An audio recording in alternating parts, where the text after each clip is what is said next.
Welcome back to the deep dive.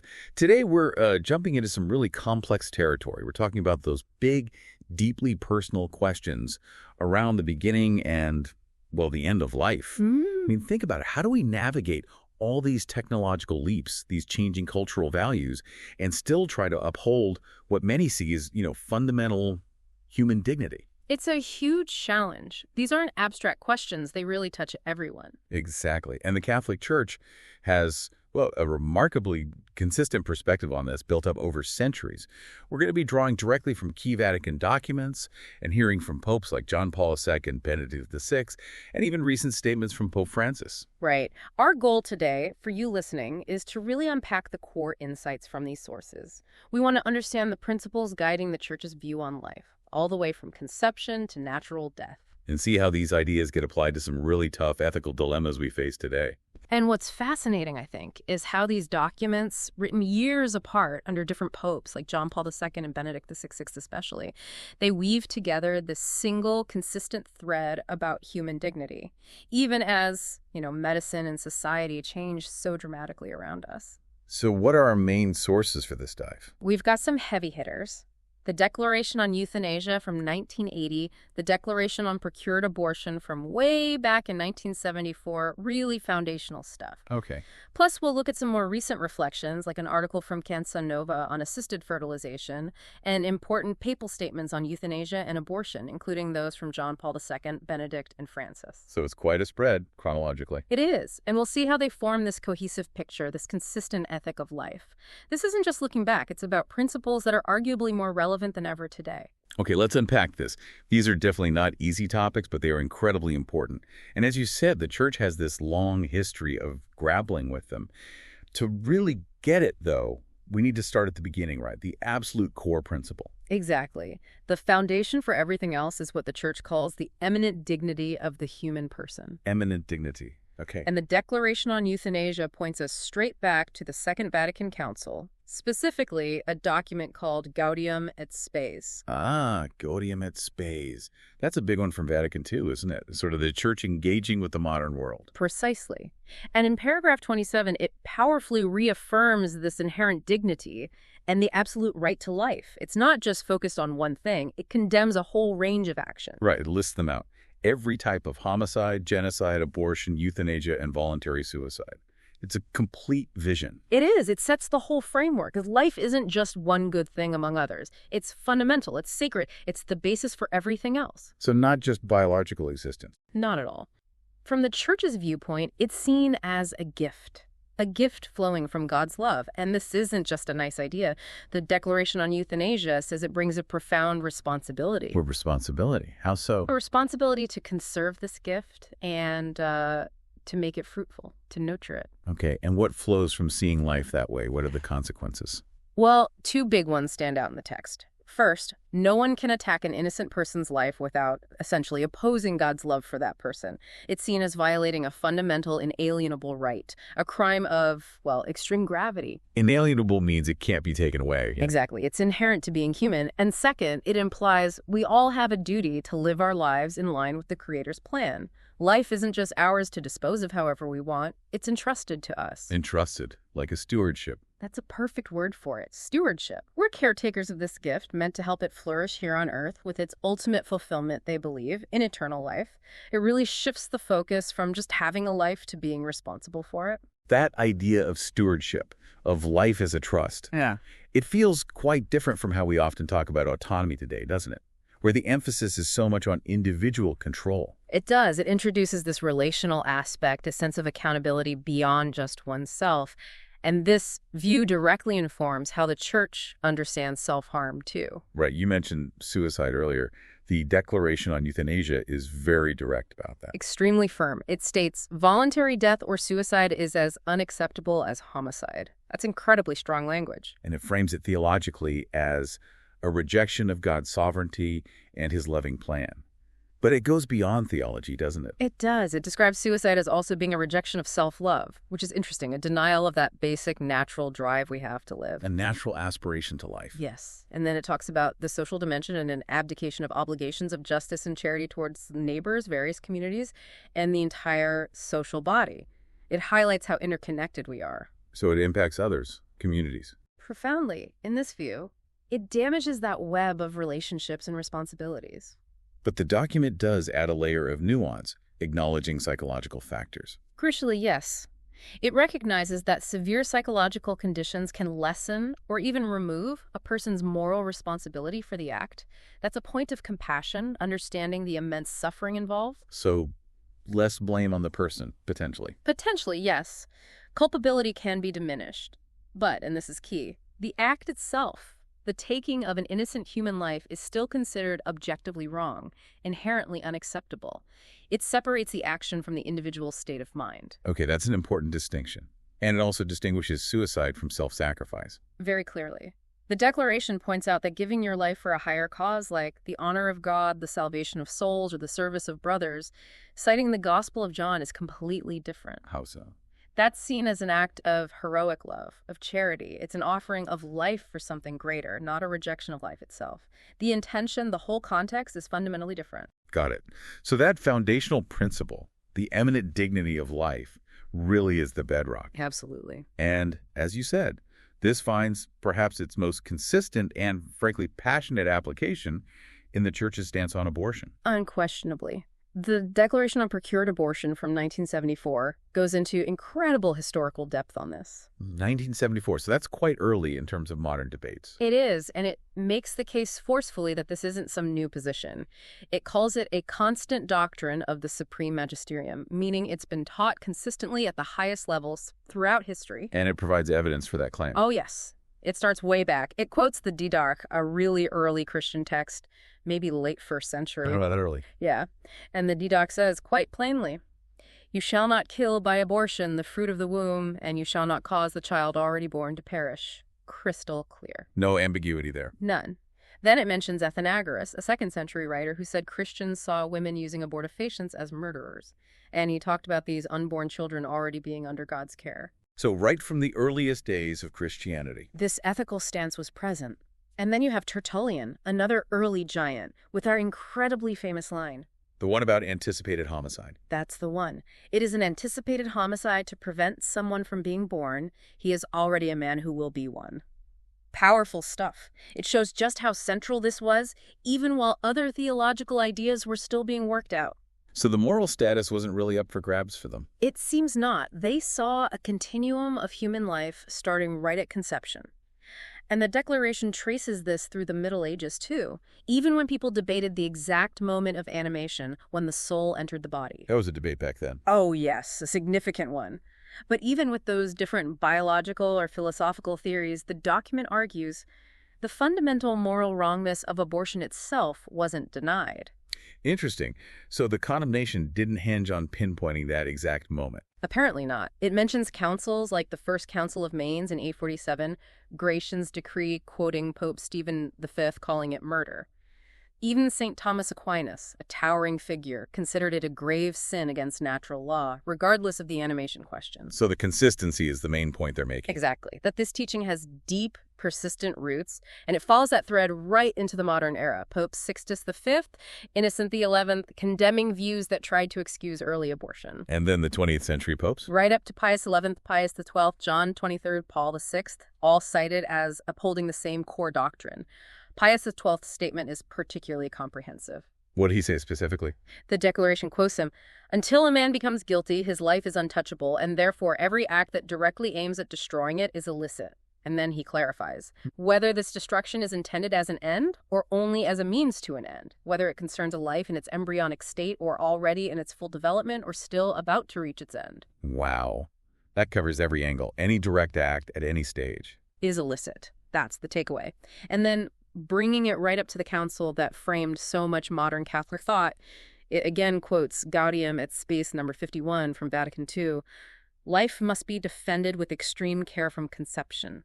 Abortion and infanticide are abominable crimes." Abominable crimes. Strong words. Very. It shows this isn't some dusty historical footnote, but a living central teaching reaffirmed by the modern church. But the Declaration argues it's not just a religious belief, right? It makes a case based on reason, too. It does, and that's a really important part of the argument. It says respect for human life isn't only for Christians. Reason itself demands it if you analyze what a person fundamentally is. How does it define that? It talks about a human being as a personal subject, someone who is free, self-aware, capable of relationships, open to transcendence, even if those capabilities are just beginning to develop. So potential is key. Potential rooted in a present reality. And from this understanding of the person, it says the first right of a human person is their life. It's the foundation for everything else. Condition for all other rights. Exactly. So it has to be protected above all else. Yeah. And this leads directly to the idea of non-discrimination. Meaning you can't treat life differently based on its stage of development. Precisely. The document argues that discriminating based on age or health or stage of development, whether it's an elderly person, someone with an incurable illness, a newborn, or an embryo, is fundamentally unjust.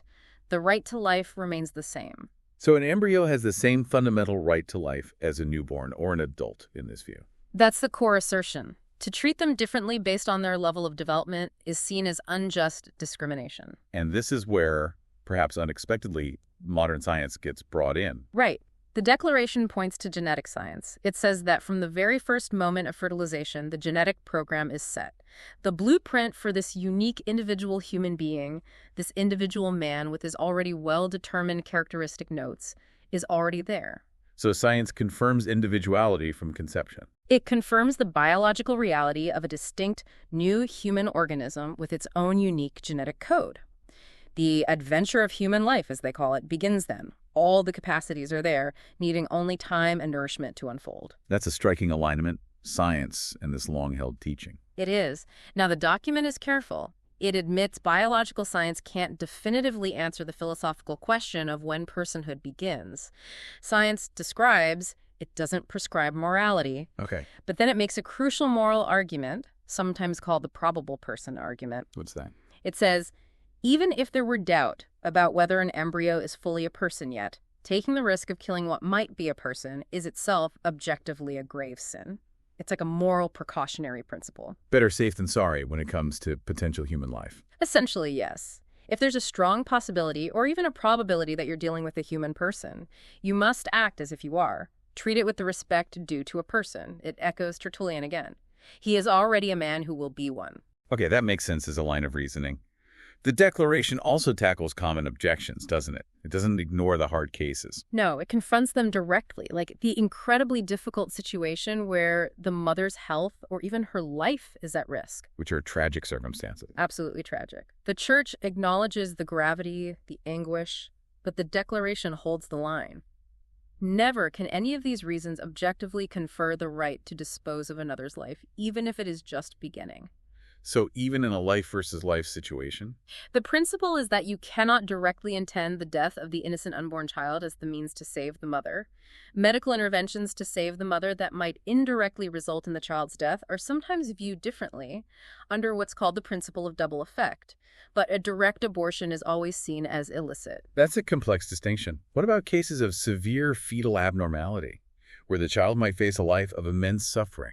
Another heart-wrenching scenario. The document addresses this by saying that no one, not even parents, can choose death over life for the child. Why not? The reasoning is that even a mature person doesn't have the right to choose suicide, so parents cannot ethically make that choice for an unborn child, no matter how difficult the prognosis.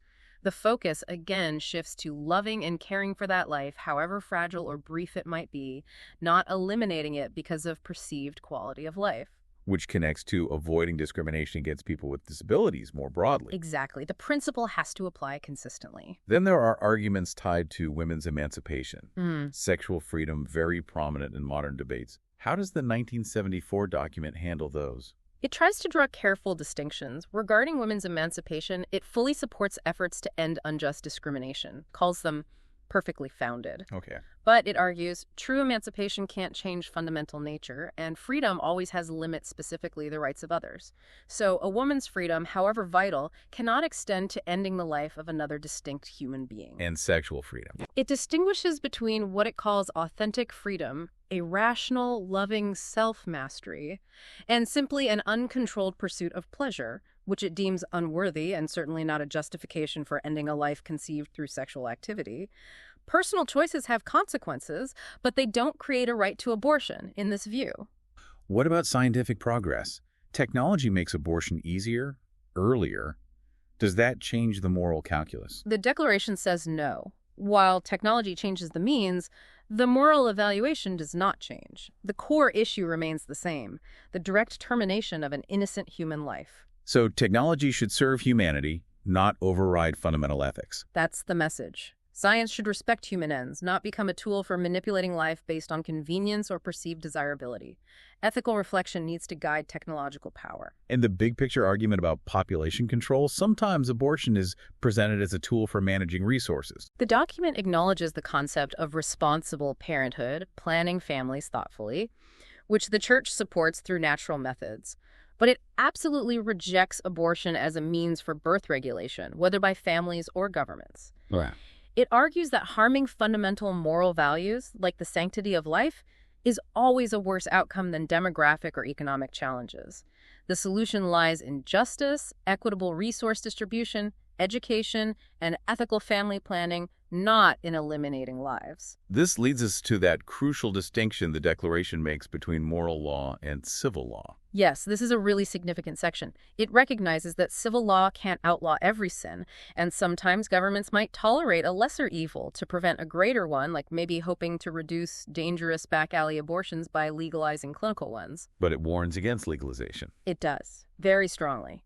The concern is that when abortion is legalized, many people stop seeing it merely as something the state won't punish and start seeing it as something the state authorizes. So it sends a message. A powerful one.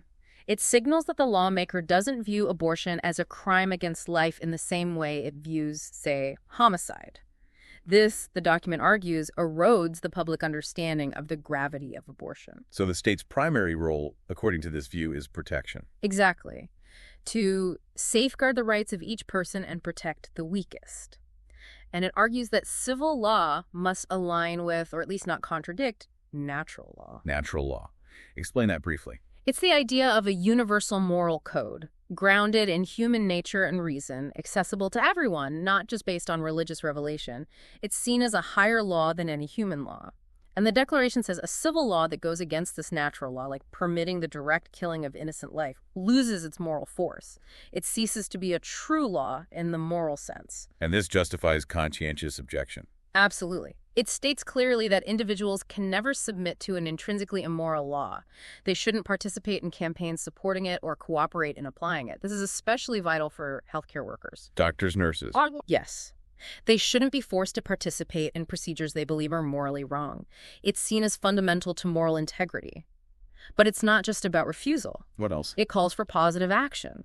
Society and law should promote reforms that ensure every child receives a dignified welcome.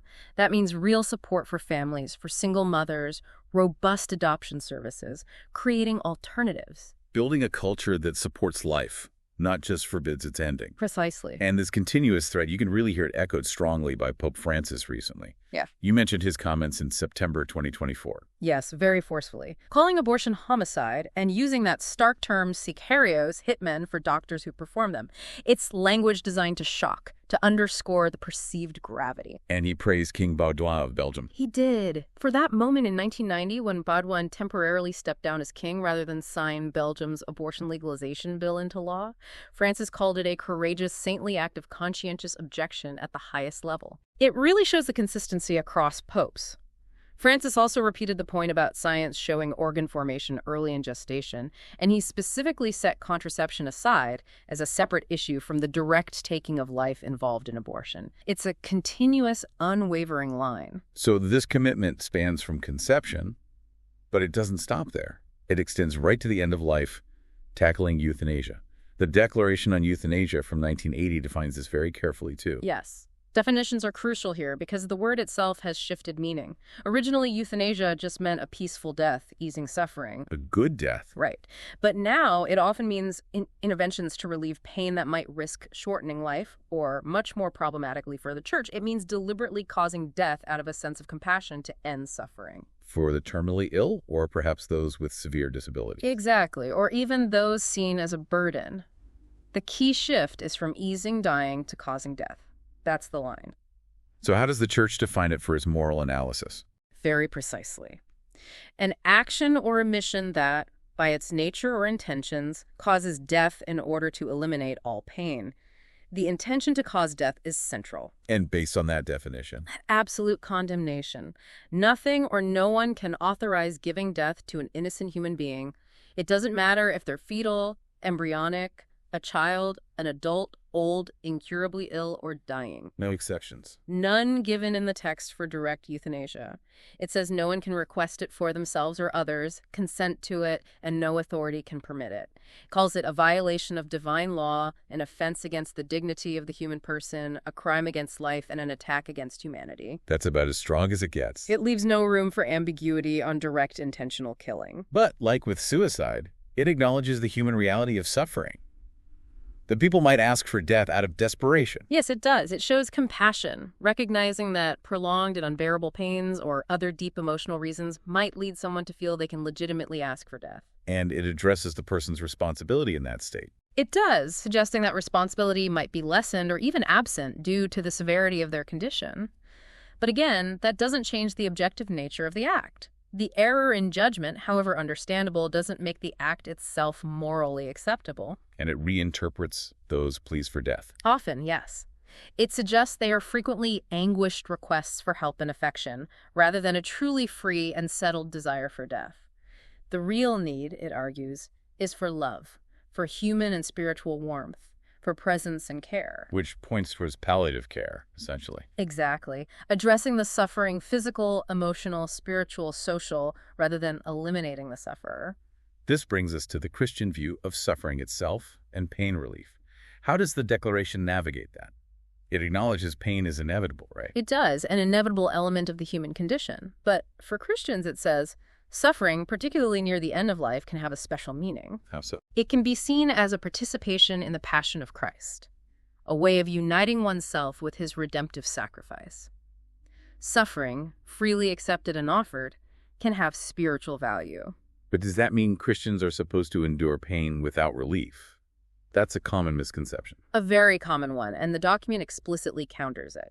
It says, while some individuals might choose to moderate pain relief to consciously unite with Christ's suffering, that is not a general rule. It's a personal, heroic choice, not an obligation for everyone.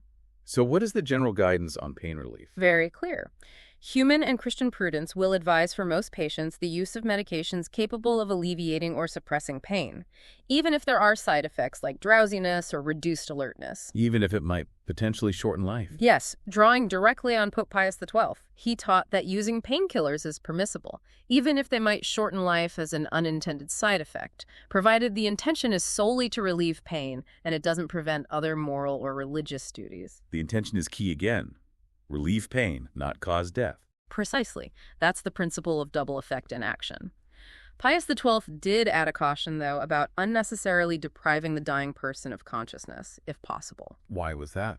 So they can fulfill duties, prepare spiritually, make peace. Consciousness at the end, if possible, without undue suffering, is seen as valuable. Okay, this leads naturally into the idea of proportionate means in treatment, trying to avoid abusive technicism, as the document puts it. Exactly. It's about finding the right balance, protecting dignity at the end of life. The right to die, it clarifies, means the right to die peacefully and with dignity, not the right to have one's death caused. So how do we determine what's proportionate? The document moved away from the older term extraordinary means, right? Yes, proportionate is seen as more flexible and relevant. It involves weighing things up.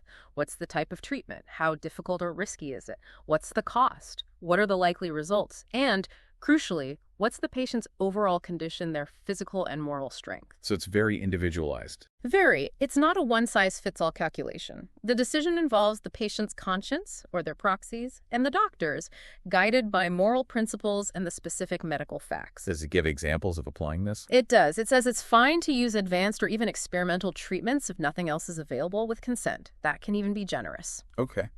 But it's also permissible to stop those treatments if they're not working, if the results are disappointing, or if the burden outweighs the benefit.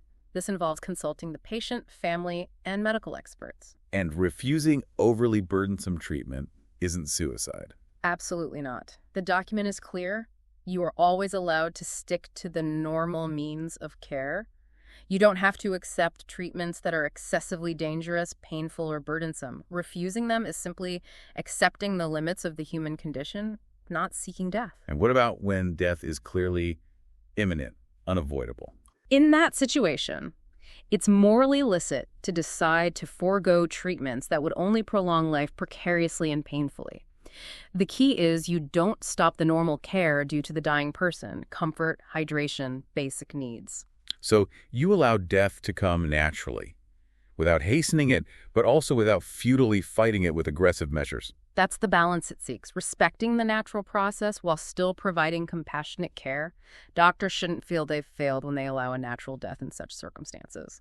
And Pope John Paul II really hammered this home, didn't he? Especially regarding laws actually legalizing active euthanasia. He did. His 2002 statement expressing profound inquietude and reproval after Belgium legalized it was very significant. He worried about societies valuing only health and productivity. What was his concern there? That fragile persons or at the end of life would be seen differently, perhaps as burdens. He stressed the need for palliative care to alleviate pain and accompany the dying with dignity. And he warned about making rights dependent on consensus. Yes, a crucial point. He warned that if the sacredness and inviolability of every person become dependent on mutable consensus, changing public opinion or political agreement, then fundamental rights are at risk. Human dignity, for the Church, isn't up for a vote. It's inherent. That brings us to some of the newer bioethical challenges, like assisted fertilization. That 2011 article from Canção Nova looked at this, particularly in Brazil. Yes, it tackled the complexities arising from assisted reproductive technologies, especially in light of new medical council regulations there. Did it see any positive developments in those regulations? It highlighted a couple of things it viewed positively. First, the rule that these techniques must be only for transmitting life, not for cloning or human experimentation. That aligns directly with respecting life's intrinsic purpose, not treating it instrumentally. Makes sense. And second, it praised the prohibition of embryonic reduction. Which is selectively aborting embryos in a multiple pregnancy. Exactly. The article flatly calls that direct abortion and illicit. So preventing that was seen as a positive step in respecting each embryonic life created. This touches on the number of embryos created. What are the ethical concerns there? Huge concerns. The article points to trends in some European countries, like Germany, limiting the number of eggs fertilized, perhaps only 2, and requiring their immediate transfer to the mother. Why the limit in immediate transfer? To prevent the creation of surplus embryos that end up frozen indefinitely, potentially discarded or used for research. The article uses that stark image, Germany not wanting embryo freezing chambers after its history, to emphasize a growing ethical sensitivity to treating embryos as disposable. That is a powerful comparison. Is Brazil considering similar limits? The article mentions a proposed law aiming to do just that. Limit fertilization to maybe 2 ova, require immediate transfer, and thus avoid having persons in nitrogen tubes at low temperatures, vulnerable to future experiments or disposal. So the goal is for every conceived embryo to have a chance in the natural environment of the womb. That seems to be the driving ethical principle praised in the article. Ensuring life begins in the most welcoming and loving environment, the mother's body, not a lab freezer. It's about inherent dignity from conception. Beyond the embryos themselves, the article raises issues about donors and identity, especially concerning same-sex couples using these technologies. Yes, it flags the complex ethical question arising from the necessary involvement of anonymous donors and strangers. What's the core concern? That the child generated this way might only know 50% of their filiation, half their biological parentage. The Church places immense value on knowing the full truth about who the parents are. Why is that seen as so fundamental? It's considered the basis for identity and all other human relationships in society. The article suggests that not knowing one's full origins can lead to inadequate psychosocial developments, drawing parallels with the trauma associated with other situations where parentage is obscured or violated. So the ideal is generation within a stable family, where biological parentage is known and embraced. That's the clear implication. The child's right to identity, including biological roots, is seen as paramount for their dignity and well-being.